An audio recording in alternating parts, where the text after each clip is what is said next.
So, ayun guys, magluto tayo ng garlic buttered shrimp. And then, maggata ako ng laing. Ayan. Isasawag ko sana dito yung hipon ko. Kaso gusto ng anak ko yung buttered shrimp siya. Ito yung ating butter. Ayan.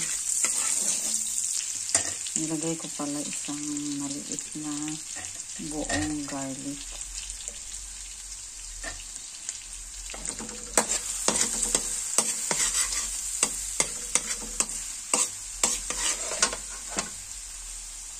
Lagay na natin yung ating hipon, guys. Yan.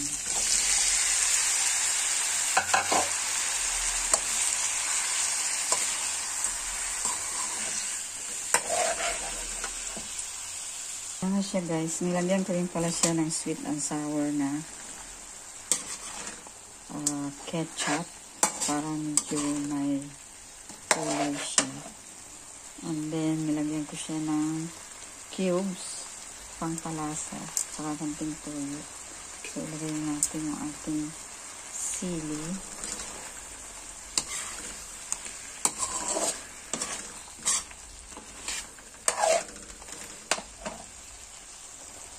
So, ayan, luto na ang ating buttered shrimp. Lagyan na natin ng konting coriander.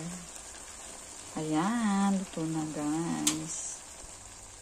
So, ayan guys, done na tayo sa ating buttered shrimp.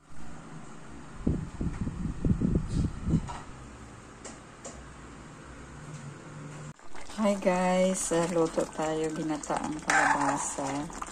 Tapos may natira pang talong. Nilagyan ko siya ng ilang pirasong talong. Ayan. So, ito yung gulay namin ngayong tanghali. Tsaka may sahog siyang mga maliit na alamang. Ayan, binigay ng pamangking kong si Jopil. Well, kamusta na kayo dyan? Shout out. Thank you sa alamang.